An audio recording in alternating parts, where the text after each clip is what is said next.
Welcome to a very all-star edition of Talk Dragon Ball.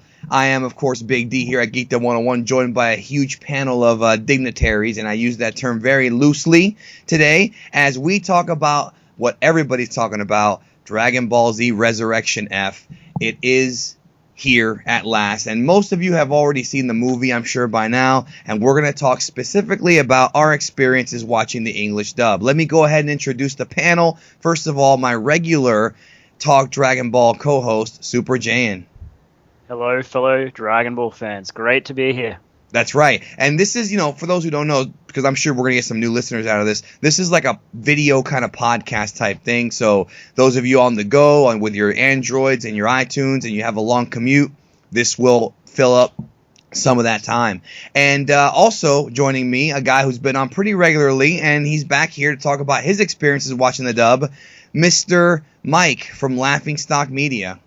Hey guys, it's Mike here from Laughing Stock Media. How's it going? Every time he does that intro, I smile, bro. Every time. And all right. And joining us last but certainly not least, Mr. Blackenfist.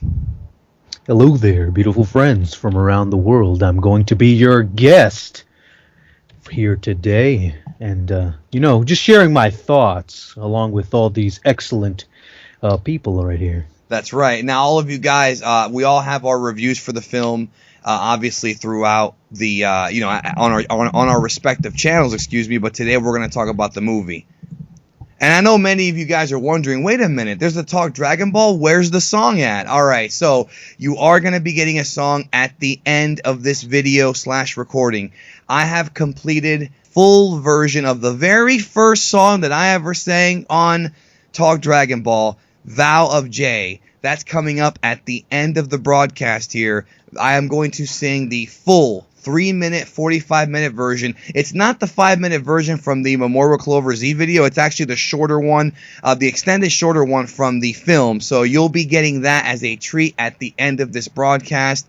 The long Vow of Vow of J sung by me. So look forward to it. Anyways, I'm pretty sure it'll make Jay wet once he hears it. Yeah, man. All right. Actually, I'm gonna start with Jay. Jay, you, unlike the rest of us here in North America, not only did you toss pots and Down Under get the film in Japanese with subtitles in the theater and dubbed, so you could watch it both ways, you also got it in 3D. So I want your experiences watching it in 3D. Is it worth it in 3D? And what was the experience like? Because none of us are ever going to get to experience that shit. Well, overall, I wouldn't say you really lose much by seeing the film in 2D. The only scenes that were 3D were the things like the pebbles and the rocks coming up off the ground, and then the scenes that looked really heavily CGI'd, they were obviously the scenes that were intended to be in 3D. So I'm not too sure why North America, and even the UK who didn't get the film at all over there. I'm not sure why you guys didn't get it in 3D, but you're not really missing out on much by watching it in 2D. I thought the 3D overall was worth the extra couple of dollars I spent on it, and it was definitely a good experience to say that I have been and seen a Dragon Ball movie in 3D in theaters. It's definitely something I've ticked off my list. So I was really happy, and I really enjoyed the experience. And with the surround sound in the cinemas and the 3D vision that you get from that movie, it was quite the experience. But yeah, if you've seen it in 2D, I mean, you're really getting the same experience you would be watching it in 3D. I went to go see the film with Mr. Fusion, one of Blackenfist buddies down here in Florida. And we went to go see it, and a very cool guy. Blackenfist, I'm going to go to you, man. You said you did go see the film in theaters. Did you go see Battle of Gods a couple years ago in theaters too? I saw both movies in theaters. I only saw Battle of Gods one time in the theater. I saw this movie twice. In fact, I might still see it again. But yeah, I saw Battle of Gods in theaters, and it was definitely an awesome experience. Yeah, and the thing is, this was my first time ever seeing a film I didn't see Battle of Gods in theaters. This is my first time seeing a Dragon Ball movie in theaters, and it was pretty damn awesome, yo. There's the thing about seeing a Dragon Ball movie is that, and we're going to get to Mike's opinion here in a minute, because I think that Mike's opinion echoes Mr. Fusion's tremendously, and there's something that him and Mr. Fusion have in common. Don't save your jokes for later. But no, the thing about the film is that seeing it with an audience is pretty damn awesome, and I don't know about you guys, but it was cool seeing the fans kind of react to, the jokes and the humor and also the tremendous voice acting. But it was pretty cool too, just, being there. It doesn't matter if you were a fan of Toonami or if you watched it Kai or Nickelodeon. It doesn't matter. Everybody was having a great time. And it is a genuinely fun movie, but it's not a perfect movie. Mike, so you've been very critical of this film, and rightfully so, because the thing that you and Mr. Fusion have in common is that both of you guys tried your very best to avoid spoilers. And this was your... you still got some spoilers, but Mr. Fusion told me, he said, the only thing I know about this movie is the new forms, because he's seen the pictures. He doesn't know what happens, how it happens. He purposely avoided all spoilers. He walked out of the movie theater very disappointed. He said that the film, he didn't hate the movie, but he said the film felt like a waste of time because nothing really mattered. He basically said that Battle of Gods actually opened up a new door, actually opened up a new, kind of furthered the story. Whereas this, like he told me, he's like, by the time Goku and Frieza started fighting, he was kind of bored because it was Goku and Frieza all over again. And I remember that's something similar that you said, because my reaction when I first read the Julian recap back in March or whatever, on Kanzenshu or April, was I was very let down. I was kind of like, that's it? So I feel like that's a lot of people's, especially the hardcore fans, initial reaction, whereas after some time passes, if you go see it again, and if you kind of let it kind of simmer in, you end up not hating it as much. Yeah, I've only ever seen this movie once so far. I don't really intend to see it in theaters again. Honestly, yeah, I did have a combination of feeling not only like, this was a pointless film because, the resolution really makes it nonsense. There's no real character development. There's nothing really that happens in the movie that truly matters in the end. It just seems like more of, it seems like the expectations in the story and narrative were kind of inverted and flipped on their head to what they actually should have been. So I just left the film not only feeling like it absolutely was pointless, but also I just felt almost insulted as a fan by all the massive plot holes and inconsistencies in this film that really just felt like, to me, they were just insulting my intelligence the entire time, and they could have just done a much better job if they had actually tried to keep that continuity intact. It's just funny because that's just a funny initial reaction. But the thing is, the film looked great. It was an amazing experience for me seeing a Dragon Ball movie, being a fan of the franchise for almost 20 years. Seeing this fucking thing in theaters with a big audience was awesome. Let's talk about the dub, all right? If you ask me, and I want to start with Jay on this one, because Jay, you've seen more Kai than all of us. You have, because you watch it repeatedly. I would say this performance in this film was as good, if not slightly better. Not the script. The script was, give or take, pretty damn good. It was a good script. Not a perfect script, but it was good. Somewhat, I'd say 85-90% accurate to the Japanese version, and that's fine. But the voices here, Sabit, Schemmel, and Ayers, those three guys, have become the holy trinity of dubbed Dragon Ball. Yeah, completely agree with you.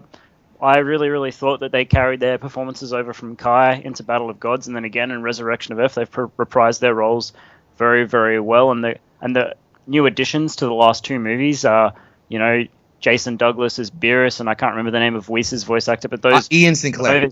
Ian Sinclair. Yeah, those voice actors have also performed quite well in the last two movies. As a whole, I thought, yes, their performances were very solid, and Chris Ayers as Frieza, for me, was the highlight of the movie in terms of voice performances.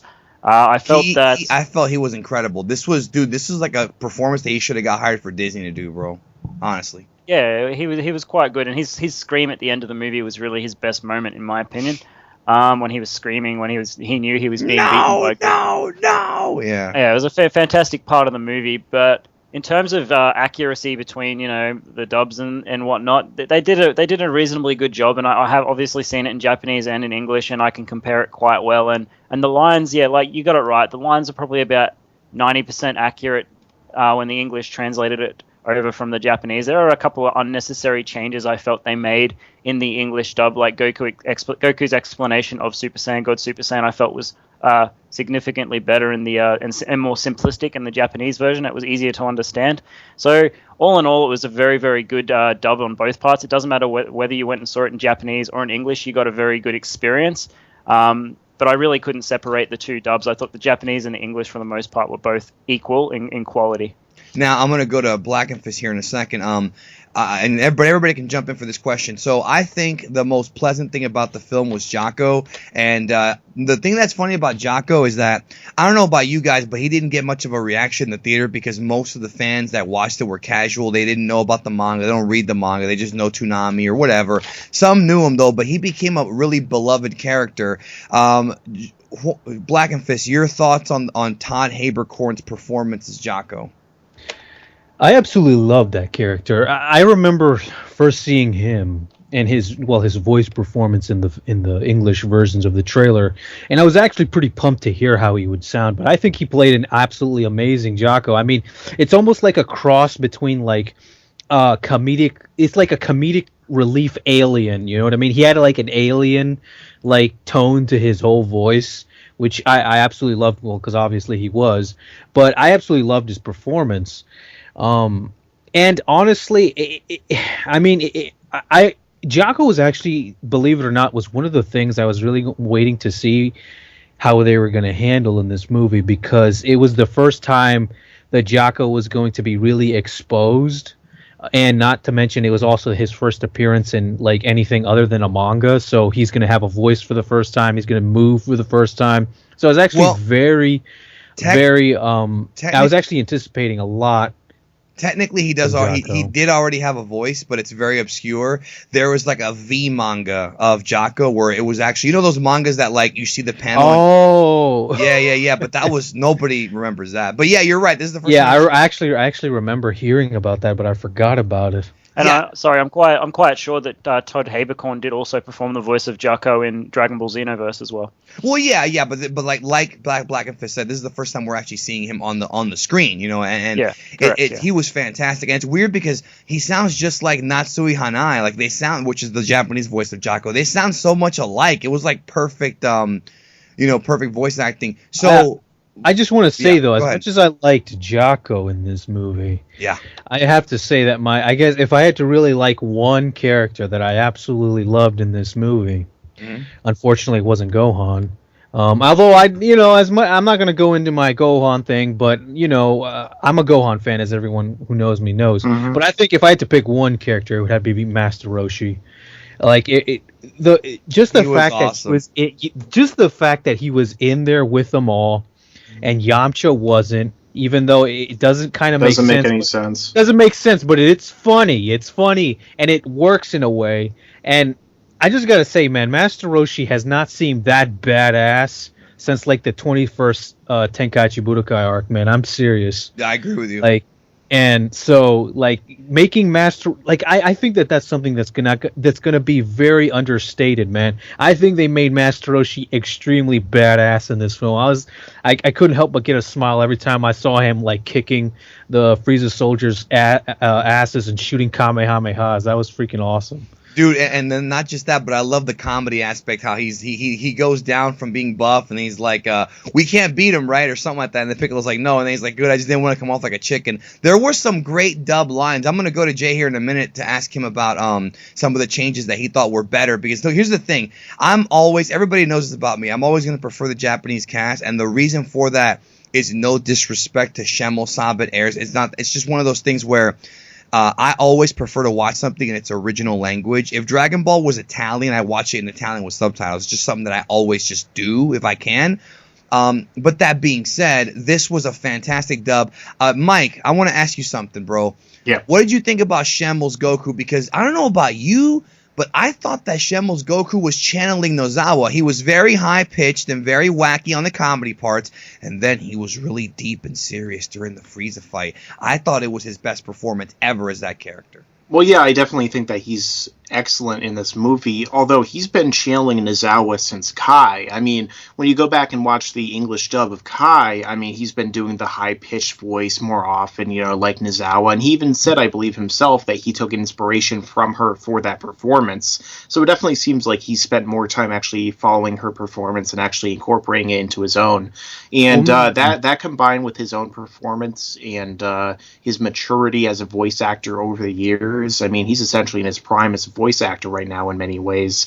That really has led to some excellent performances on his part. And of course, I mean, I thought Sean Schemmel was great in this. Of course, I thought Chris Sabat was great in this. And of course, again, Chris Ayres was excellent in this. The whole dub was pretty great, even though I do prefer some of the Japanese voice actors overall. But I mean, that's something else is different inside. I just want to say something to that, because I actually feel I disagree with what you've said. Now, I don't know about whether Schimmel is channeling Nozawa, but I have heard a lot of Schimmel throughout the years, trust me. I don't know, maybe he has said conflicting things, but from what I've heard, Schimmel says that he performs the character in his way, and although he might take things from the Japanese, from Nozawa's performance, he says that ultimately his performance and her performance are quite different. He did say that, yes. Yeah, but he's still clearly taking influence from hers. Yeah, and this movie... No, wait. I don't want to add to that, though, about the high-pitchedness. I don't know about you, but even in the old Dragon Ball Z dub, when he wasn't that good, he had a high-pitched voice. Yeah, but still far more overstayed. If you actually watch Kai, you can tell that, like, at certain parts when he's being more lighthearted, his voice is far more high-pitched. So if you actually, were to watch Kai, you would understand. I don't actually agree, man. I mean, if anything, if you look at Schimmel when he was at his worst, he was actually more high-pitched back then, I would think. And actually, I think that his voice got a little deeper throughout the whole selling into the Boo stuff. And then as I heard him in Battle of Gods again, I felt like he just went back. Yes, he did tone it down and went a little higher, but it wasn't anything unusually high like he would do. I mean, the scene that comes to mind in my head is just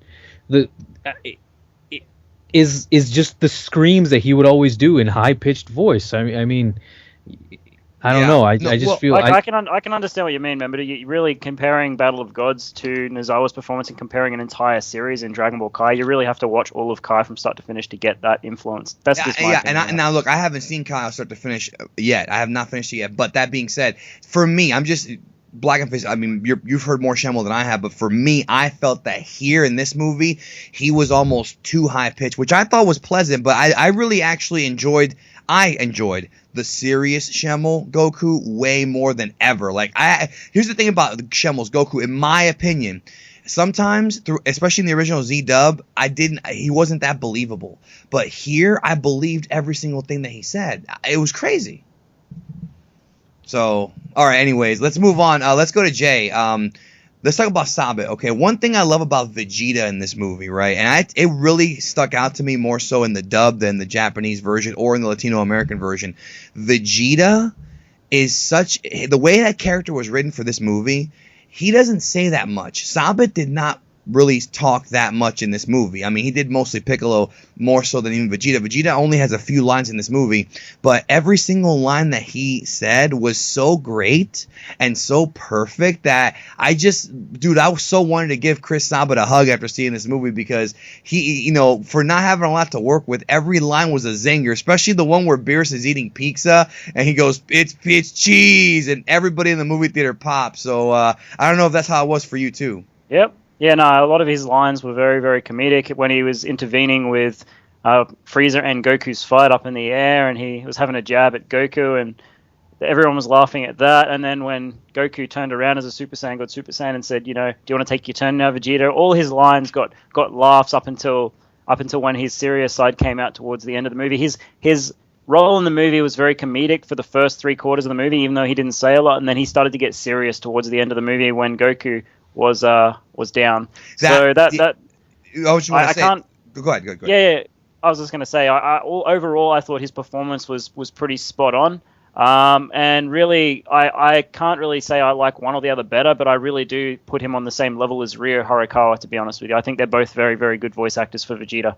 Actually, I've never said that before, but I'm gonna actually say that this guy Sabat has figured it out, man. He's Vegeta now. I mean, I know that some people are gonna listen to this and groan. Oh god, the fucking Big D and his Japanese love. No.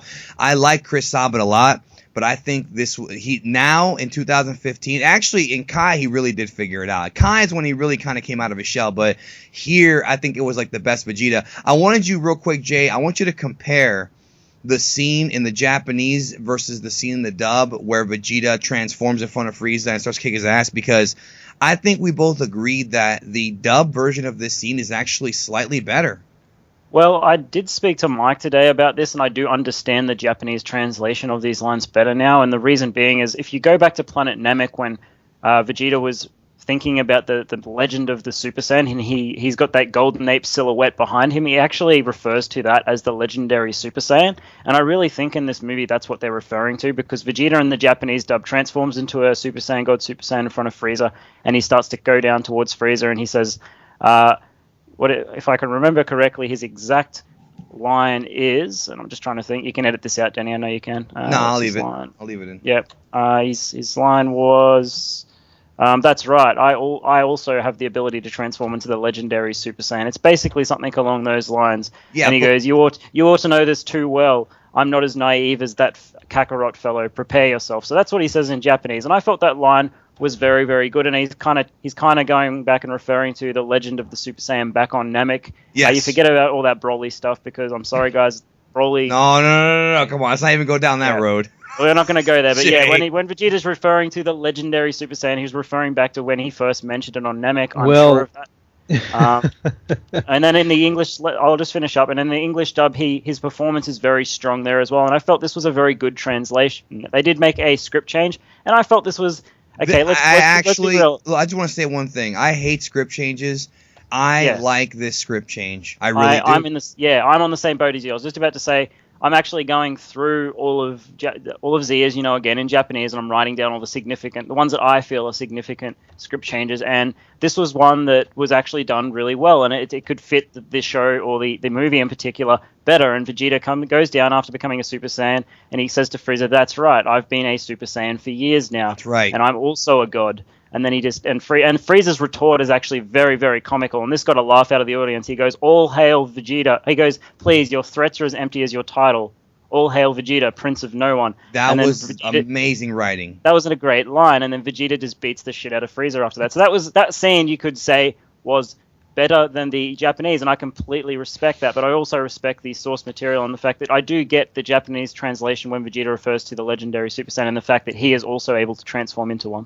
Oh well, I almost like that change, but almost, I don't know, for maybe the wrong reasons. I like that change because I know how Dragon Ball fans can be sometimes, and if something like that was left in the English dub, people will get confused. Oh boy, no, people will get the why the hell did they leave the 1.3 million line? So in there? Vegeta I know, but like Mike's I just right. have a feeling. Yeah, I know that's exactly what. No, I'm like Mike. You might think you're exaggerating, but like no, Mike's right. No. Yeah. No, like people will get the wrong Vegeta's ideas Bardock? in their head. Vegeta is the reincarnation of Bardock and Broly? What the? Yeah, people will get the wrong ideas in their head if that line was kept in. I know it. Now, the 1.3 million Frieza line did not get any reaction from the audience, even though it got a reaction out of me. I told Mr. Fusion, who was next to me, I go, "I hate that line," and he laughed. And he goes, I think he said something like, "I know why." Now, the one thing I want to ask you guys about in your experience, I'm going to start with Mike here. When Goku got shot through the chest and, by Sorbet, in my theater, people were going, "Oh," but it wasn't like that much of a reaction. But I've heard in other theaters that part of the movie got thrashed.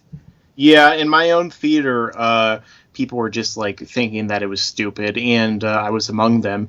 And one person actually shouted out, "I wonder what the power level of that laser was." And I completely understand the point of the scene. Of course, Goku lets his guard down. Whis mentioned it earlier. But come on, the dude is a god. And then, I don't know how much his guard can be let down, but when he's actually in a transformation that makes him significantly stronger, as opposed to a character like, Beerus, who let his guard down against Vegeta or something like that intentionally, it's completely different. It's not like he's in his base.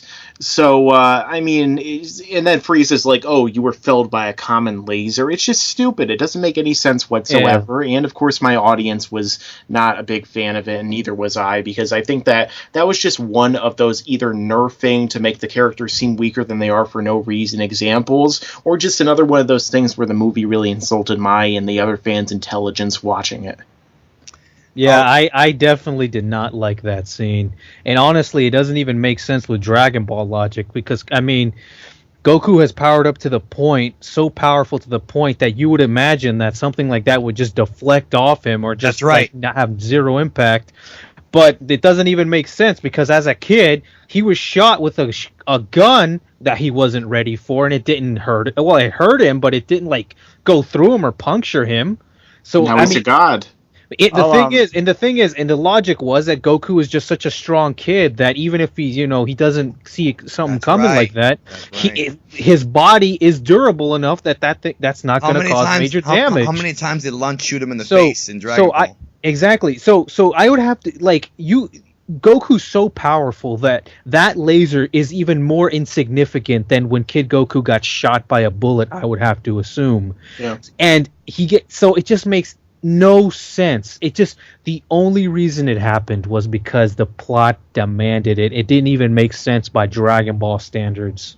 I'll interject here, and I completely understand the community being annoyed about that, and I respect their opinion, but I didn't have as much of a problem, and I felt the audiences, and I'm being 100% legitimate with you guys, all the audiences I went and saw it with it, they all went silent, and I honestly don't think they went silent because they were scratching their heads, because there was no one whispering to each other, there was no one making hand gestures like what the hell. They all went silent because it was a foreshadowing of what was to come. They all knew that Vegeta was about to have a showdown with Frieza. Yeah, we're going to talk about that here in a minute.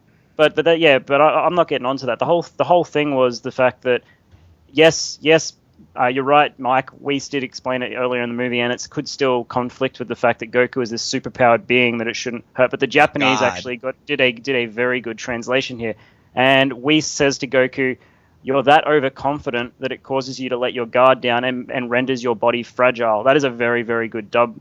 And I just think the English butchered that a little bit. It doesn't make it okay that he got beaten by a laser beam. I just think that in that case, though, it's just that he's there's a difference between if you let your guard down in Super Saiyan versus if you let your guard down in your base form. Because in your base form, you can go all the way from full power to 0% power, you know what I mean, if you let your guard down. But if you're in a Super Saiyan form, you're automatically 50 times, or however many times the multiplier for God is in this case, more durable. So by default, it makes it almost impossible to where you can actually let your guard down and where you can be hurt by something, even if it says, it makes you fragile. I was just going to add to that as well. And, it was basically that Goku, and this is something I've always felt in the show, and it may just be my fan theory, but I honestly always believed in Dragon Ball in general, when a character doesn't have their aura up, they're not powered up in a powered up state, and Goku did not have his aura up when he was hit by that. That's just what I've always felt. That scene didn't bother me as much as it did with other fans. But like Blackenfist said, there are scenes in Dragon Ball where Kid Goku's taking shit like that, and it's not even phasing him. That's the problem. That's when you're going. To me, this is just the way I see it. If you're going way back to Dragon Ball, you're referring to something before power levels, before auras even existed. Well, then it's just bad writing. You're using material. You're using material that doesn't really. It conflicts too much with the current material we have, because in Dragon Ball they didn't have auras. They didn't have. Well, then what's the power level of the lasers? The thing is, though, I mean, I cannot imagine, even with Goku letting his guard down, when he comes to Namek and some Frieza soldier shoots him with that laser that was ineffective throughout the whole series. I cannot imagine him actually that guy killing Goku. I mean, I would imagine that laser would not even be durable enough to pierce Goku's body. Actually, here's another great example, though. When Goku is fighting Frieza, Goku specifically, Frieza is like, why don't you let me hit you? Goku doesn't have his aura up at that point. That's one of my favorite and so lines. Goku lets Frieza blast him in the face. In he the doesn't jaw. have his aura up or anything, and it does next to nothing. It just makes it... You're right. You're bringing up a legitimate thing. You're right, but that completely conflicts what we says. So anyway you slice it, Goku was ready for that. He wasn't ready for that laser beam to the back. So anyway you slice it, I completely get. I'm not saying you guys are wrong. You're actually right. I'm just saying I'm not as conflicted by it as you guys are, but because of what we said earlier in the movie. That's just that's all I have to say on it. Yeah, I just want to bring up a couple more points. I mean, you're right. Everything is true. It's a contradiction. It's somewhat bad writing. I think that it would have helped if they would have explained that ring was very, very powerful. Maybe if they would have said that, but then Frieza kind of buries the ring, for lack of a better term. So I did want to actually bring up a point that you brought up earlier about Sabit and the way his voice inflections were when he was like, and I'm also a god. That was great. Couple more points here I want to bring up here about the film. First of all, let's talk about who was in the theater with you guys, because I don't know about you guys, but there were very few kids in my theater. Most of the people in my theater, there was actually a guy who looked just like Blackenfist, the old form, not his current form, from a couple years ago, which was creepy. But dude, there were people in that theater ages from like 25 to like 35. There were very few kids. Is that how? And I went to see it at 11:30 in the morning on a Sunday. Is that how it was for y'all too? Well, I just want to say this because I actually went to Battle of Gods, and I actually was not. It was actually exactly like what you described, Geekdom, because I went, and I was not surprised at all, by the way, because I had already gone to see Battle of Gods, and when I went to go see Battle of Gods in theaters, it was that kind of crowd. It was the kind of the old school fan. Yeah, well, it was the kind of 20-something, maybe even 30-year-old fan that was coming in. Of course, there were a few kids that came in, but most of the audience was like 20-something, 30-something-year-old people. And when I went to see this movie, I kind of expected the same thing. And I saw it 2 times, and both times it was the same type of crowd. 20-something, 30-something-year-old fans with maybe a few kids sprinkled in, but that was the audience. And quite honestly, it kind of makes me, I think it kind of is a good, I don't know, it kind of makes me feel good that the series is just that strong among that fan base, that age group, because I know that age group is probably some of the harder age group to retain. The easiest is obviously the younger audience. So yeah, Mike, what about your experience? I had the same experience. Most of the people I went with, or most of the people that were in my theater, which was packed, I had to sit in the second row and look up the entire time. Yeah, and, ours was almost full. Yeah, and they were mostly like 20s and 30s. Yeah, so mostly like real, actual adults. And I actually did go with my friend and his little brother, who was probably 8 years old at the time. And so I did get to experience what a child's experience was watching it. And, I guess maybe he's a really smart child, or maybe the flaws were that apparent. But even the kid was pointing out the problems with the movie. I've got that's not good. So, but yeah, the audience definitely seemed to be the hardcore fan base, such as ourselves. So yeah, older people. Yeah. Now go ahead. I'll just add. Yeah, I saw it when I saw it the 3 times in English. It was very much a case of adults, and there was a few kids sprinkled in, like Juan said. And then when I saw it in Japanese, the first night I went and saw it on the Thursday night was probably the best night I've ever had with the Dragon Ball community. It was a 200-seat capacity cinema, and it was filled. There was not a single spare seat. And we all laughed in unison, and we all enjoyed the movie together, and it was a great night. And then when I went and saw it on the Saturday after the Thursday night, I went and saw it in Japanese, and there was it was probably still 3/4 full, even in the Japanese screening, which was very, very good to see. I was very pleased about that. And most of the crowd was Japanese, Asian people, basically. That was a very, very enjoyable experience too. But yeah, it was pretty much adults, and there was a few children here and there. But the children were often there with their parents. Obviously, they weren't any teenagers. I felt they were all in their 20s and early 30s. Couple more points I want to bring up before we get out of here. First of all, the Memorial Clover Z English version. Now, again, I'm in the minority probably. I actually really love that song. Obviously, I'm singing it at the end of the show. But the English version of this song was not good, yo. Like, I always, Mr. Fusion and I kind of agree on this one. There's nothing wrong with liking Japanese music, but whenever it's Japanese singing an English song or a Japanese song in English, it always sounds very awkward. And during the credits for the film, they played Vow of Z, but it was the girl singing in English, and it sounded so bad. It sounded monotone. The recording sounded lazy. And here's how bad it was.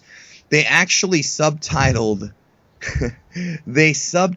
the song, even though the song was sung in English, because people still couldn't make out what they were saying. I'm just thinking to myself, why didn't they just sing the song in Japanese and subtitle that? Honestly, I didn't even notice that it was a different song. I thought it was the same song. So. Yeah, Mike, I know exactly what you mean. And honestly, I wasn't that crazy about the song, but I have to say that I think that the English version, as bad as it was still was better than Flo's version of Chala Hechala in English. Yeah, I agree. That was worse, honestly. And I mean, I do agree though with. I mean, dude, earlier in the movie, Maximum the Hormones F was in Japanese. That's true, but I mean, I don't think that they would have actually have gotten like the budget to actually translate that into English. I'm pretty sure Funimation wasn't going to do it. No, I think Maximum. Yeah, well, Hormone's that's the funny thing though. It wasn't a too busy. translation. It was the actual Maura McClover Z singing in English. Yes, So, exactly. But I think what Blackenfist means is that Mamoru Clover Z has more time than Maximum the Hormone because from what I know, Maximum the Hormone is actually like a big band over there. I don't know too much about them, but they're huge. One last point I wanted to bring up. I don't know about you guys, but when the film ended, a lot of the people there were very let down that Vegeta did not get the kill. Which, again, this is the funny thing about this movie is that every Dragon Ball fan, I think a lot of people who saw this movie had no idea what was going to happen. But I remember very distinctly that when the spoilers came out for this movie back in March and April, people were pissed that Vegeta did not kill Frieza. I think that's the first reaction when you watch this movie for like almost every fan. They didn't understand why Vegeta didn't kill Frieza. So I wanted to ask you guys if you got any kind of negative reaction out of it. Because to be honest, people, to me, it came off that they liked the movie, but I feel like they didn't love the movie, especially compared to Battle of Gods. I think people had a good time, but I think they were very let down by that. I mean, I just want to say though, you just compared it how people are going to react to Battle of Gods, and I actually feel that despite the fact that I think Battle of Gods is probably the better movie, I actually think that this movie will be received overall better than Battle of Gods. Well, it already has been in many ways. And I think that's for obvious reasons. Phantom Menace syndrome, that's why. That's what I honestly, said, bro. Yeah, you're right. Honestly, coming out of my theater, it was like there was tons of people who were disappointed, tons of people who were upset, and honestly, tons of people who just were reacting negatively. Like, I just feel like I wasn't the only person in my theater who was reacting negatively. My friend and I spent like the hour after the movie just talking about all the flaws in it, and I feel like there was lots of people we could overhear walking on the movie saying, "Why did that happen? Why did this happen?" Why, Mr. Fusion said this, Mike. I want to get your thoughts on this. He said the movie has no story, and that's what I said. Remember how I've always said, you and I in private, I've said the movie is missing a second act. I think I might be wrong about that. I think what I really mean to say is it has no actual story. It's just Frieza comes back and there's a fight. That's it. Well, I'll agree to that and add to it. The movie has no tension either, and that's exactly those are two key factors in creating drama in a story. That's right. I think that the tension. Wait, actually, I want to say that because I actually think that they set after seeing the movie a second time. I actually think that the movie actually did start off on a good note. I agree. And it actually did do a good job of building the tension. However, they completely killed it, I think, by the time Goku and Frieza fought, right? Yeah, pretty much by that. That's when Mr. Fusion I thought it started to diminish well before that, though, because I thought it started to diminish the second the Z Fighters started fighting the Warriors, because they could have killed them all in an instant. So for me, that just like the logic eliminated the tension from that moment going forward. But yeah, I mean, the Frieza and Goku fight just dropped it out a window, because immediately Goku's dominating him like freaking Kid Goku dominated Rildo. Plus, I don't actually think that whole fight, the fight scene between the Frieza soldiers and the Z fighters did remove the tension. I thought that was a very good scene.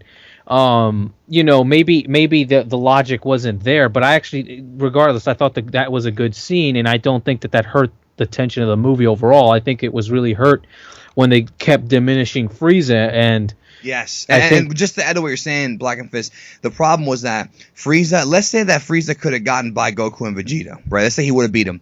He had to deal with Beerus at that point because he would have tried to blow up the Earth, and Beerus would have stopped because he wants food. And then there's no damn way in hell he's going to fuck with Whis. So, plus they had Senzus. So it's one of those things where... Oh, yeah. What the fuck? Dude. Senzu beans ruined... Listen They could not fucking... They could lose. Like, the thing is, the one thing that just killed the drama in this movie is when something like when Frieza comes over and punches Gohan, and then they just revive him and he's back immediately. When Goku goes down, and then he just a minute, 2 minutes later, he's back immediately, and everything's fine. You know what I mean?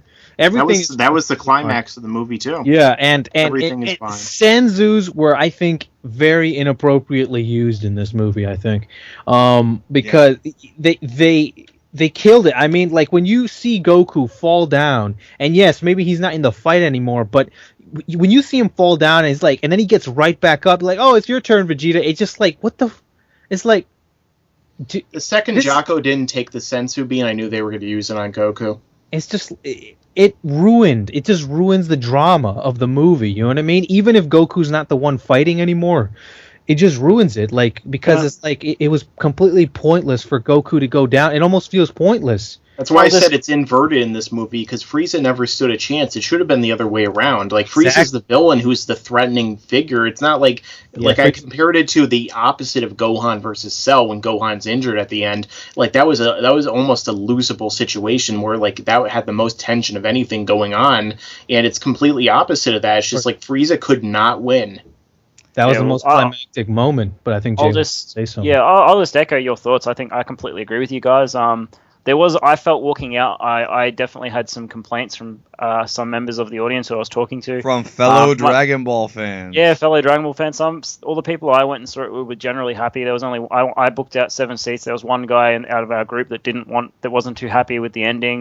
He's like, why didn't Vegeta get the kill? And I was like, and he came to ask me because obviously he was like, I know you love Vegeta. Why didn't he get the kill? I'm like, I can't answer it, man. I didn't write it, but I'll echo your sentiments. But basically, I add to it that I did take away very much so the theme of the movie. And the theme of the movie, which was obviously, it's a learning curve for Goku and Vegeta. And it's questionable that they haven't picked this up over the years of all their years of fighting and their experiences. But obviously, Goku lets his guard down too often and is too slow to finish off. Well, he's not too slow to finish off his opponent, but he's too overconfident and he lets his guard down too often. We talked about that last week on this show. Yeah, and Vegeta's too slow to react, which is why Frieza blew up the planet. So there is a small piece of information I took away from that movie as a Dragon Ball fan, and I do feel that there was a little bit of character development there, and I say little, I mean really minor for Goku and Vegeta, but apart from that, there really was not a whole point to the movie. It was a good action movie, and I thought Battle of Gods had a far superior story.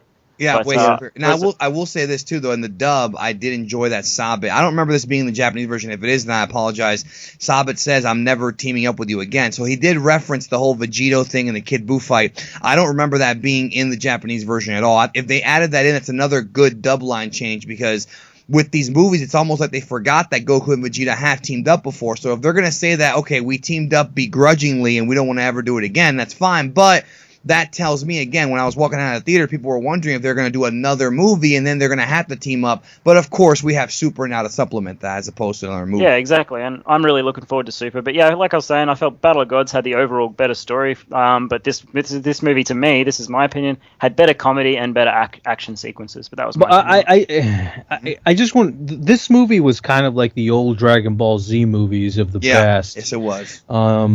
And especially Cooler's Revenge. And see, that's why. Yes, I know.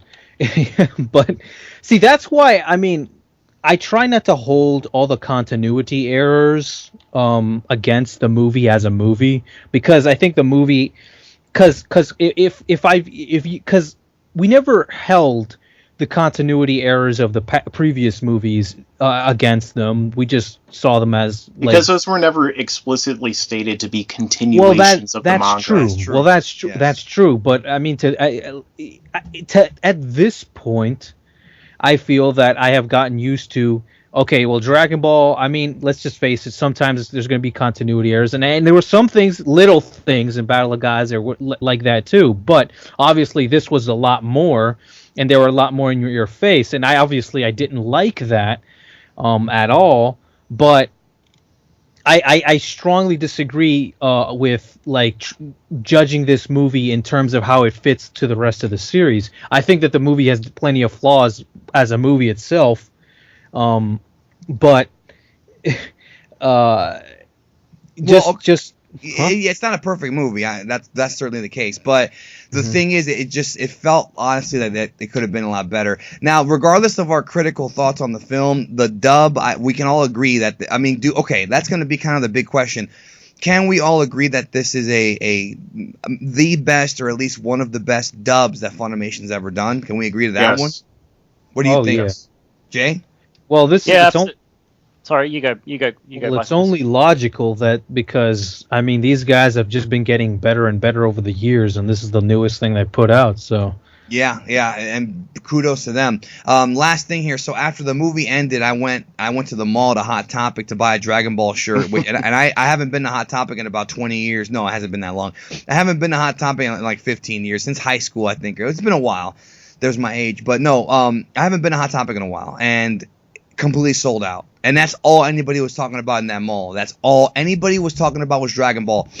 That's all anybody was talking about. And even though the film is far from perfect, as a fan of Dragon Ball, I always love it when the franchise is popular and when people are talking about it. And no matter what, like, even though we all kind of know that the movie has flaws, there is a overall positive outlook on this because Dragon Ball is now putting out more merchandise now. It's getting bigger. It's breaking all kinds of records. So the movie is, I mean, even though it's I mean, I just wanted to maybe we could touch on that a little bit, but this movie is done pretty financially good. Yeah. It did way better than Battle of Gods. So, I mean, considering that the franchise is almost, like I said, like QAAMAN would have said, a renaissance, a reinvigoration, of Dragon Ball. I mean, it's almost like, is it almost inevitable that we're asking, like, is there going to be a third movie unless Super ruins it?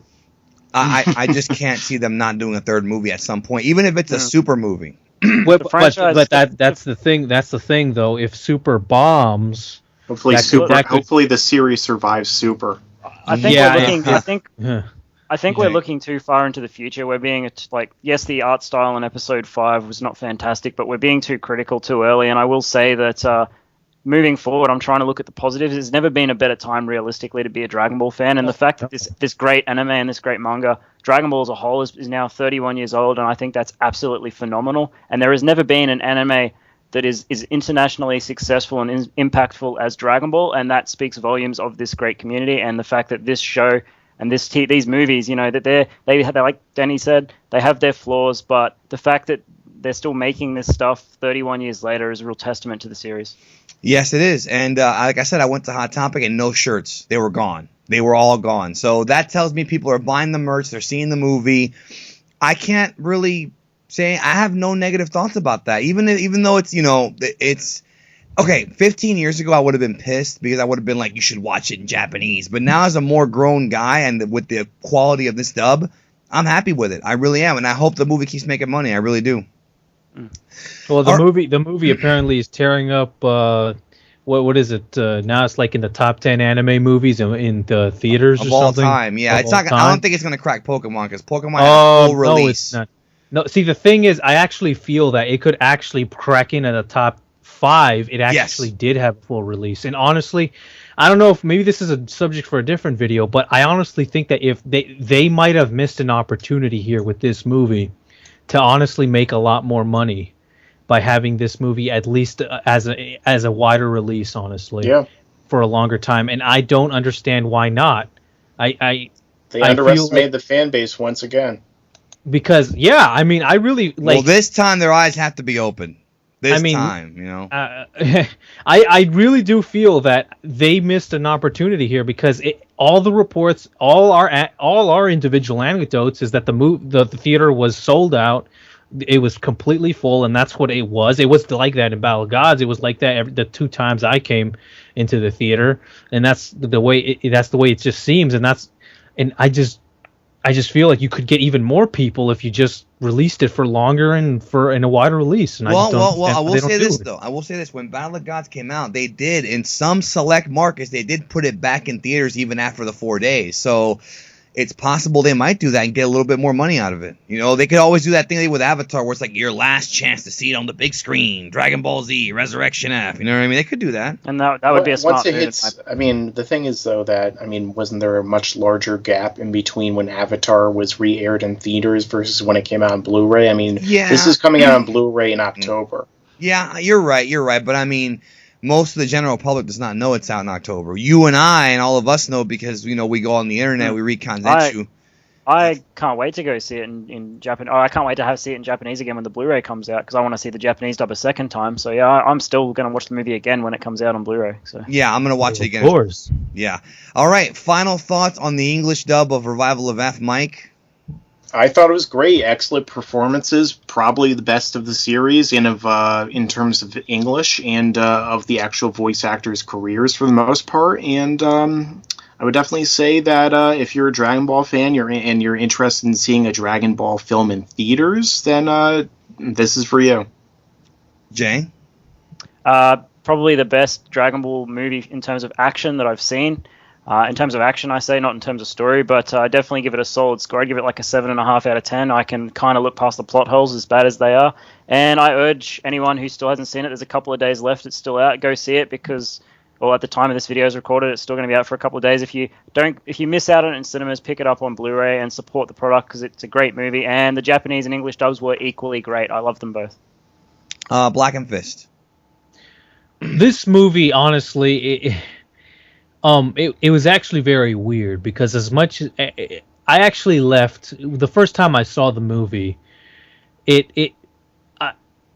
I enjoyed myself and everything, but I obviously noticed all the flaws. It was very weird when I watched it the second time, because I actually came out of the theater enjoying that movie even more the second time, and I don't know why, because I knew how, maybe it was because I already knew how flawed the movie was, and I could just enjoy for what it was and what it was trying to do.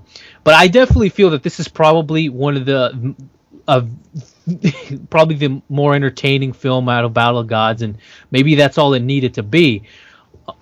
But I definitely enjoyed myself watching this movie, and I think any Dragon Ball fan would What about enjoy your thoughts on the dub? Your thoughts on the dub, just, because you and of course, yeah, and of course the dub was absolutely excellent. I didn't expect anything less. Yes, even if you're a Schimmel. fan of the Japanese version, you should check out this dub. Go ahead, sorry. Yeah, I mean, I can't really say I'm a primarily Japanese fan, since I haven't even watched the whole thing, all of it, like 100% in Japanese. So I don't know if I'd recommend it to a Japanese fan. I think that, you're in a better position since you are one. But I expected no less from Sean and Chris and the whole cast. I mean, I've heard what they've done in Battle of Gods. I heard how good they are recently. This is kind of like, and I'm kind of just surprised at how good they continue to get. I still love what's his name? Was it Mike McFarland? Mike McFarland, Roshi. Yeah, correct. Yep. Yeah, like I said before, I loved Roshi in this movie. I also loved him in this movie. I think he did a good job portraying that character. So I think the dub was absolutely amazing. Yes. Yeah. And of course, Chris Ayres. You can't leave Chris Ayres out. I mean, Chris Ayres, and I also want to say that for the new characters as well. Yeah, actually, I was gonna say Micah Solusod and was great as Tagoma, and Jeremy Schwartz was fantastic as Sorbet. Great job. I wasn't the biggest fan of Sorbet, to be honest. Great casting, I think. I mean, you might not. You might not be as big as fan as for the characters, but I think the casting was absolutely great, and the voice acting for those characters was absolutely great as well. And of course, Chris Ayres knocks it out of the park. I mean, no, he was an animal.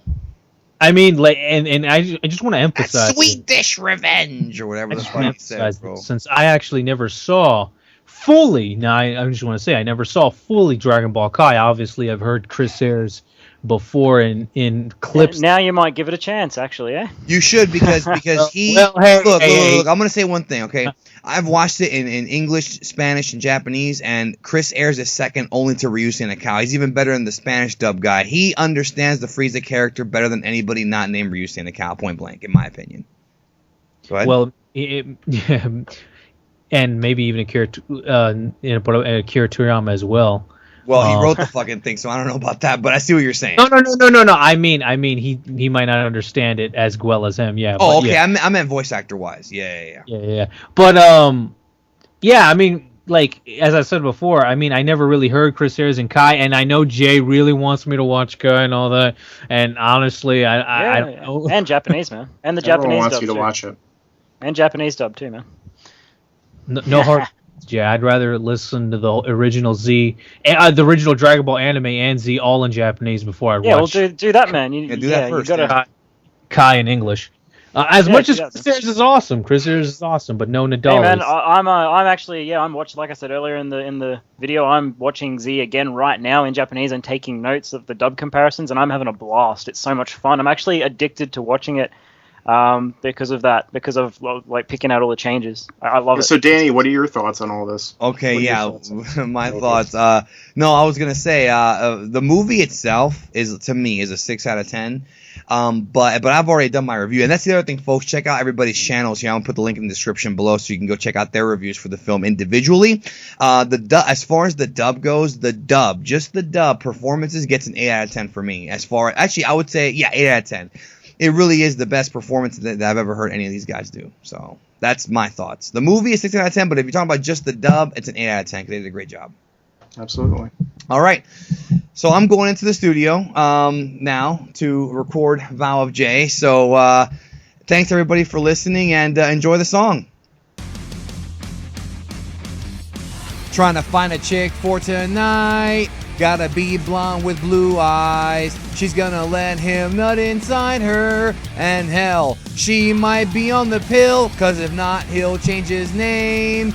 He'll no longer be called Jay. He'll probably move to a different state. No child support. Melbourne's looking real good, but he don't want to move. If you plan on having sex with Jay, you better not forget to take the pill today. Ha! Cause he's gonna bust a nut inside you no matter what you say. Ha ha ha! So if you really want to read his manga, you better lay down and spread those legs. Ha! Super Jayain will not stop until he shoots it from his cock and puts it in your vagina. Super Jayain is from Brisbane. He likes to nutting girls. If you look like Ellie Goulding, Super Jayain will probably kidnap you, keep you in his dungeon cave, feed you fish every day, use you as his sex slave, take you anytime that he wants. There is no escape, so don't try, but at least you'll get to watch some Kai.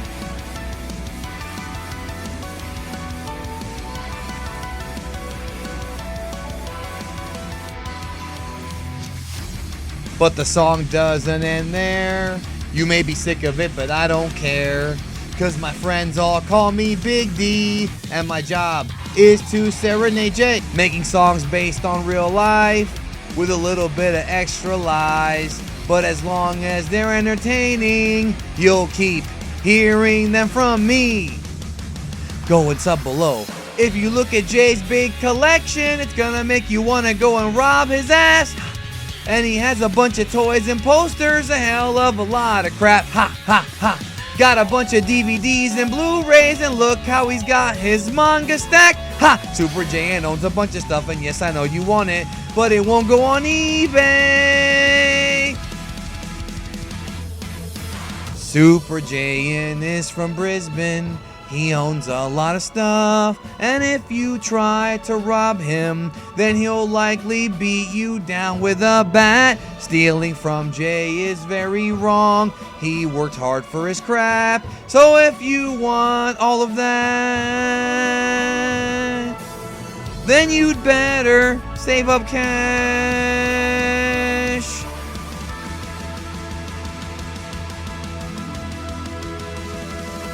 He has 6 dragon boxes there, missing all but one. Tons of manga, the whole set, and a few extra Blu-rays in the back.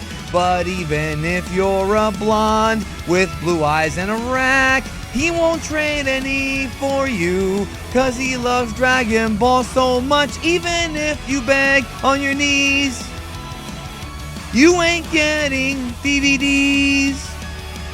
So go up to his room, he'll shoot a load in your womb. This is the Vow of Jay.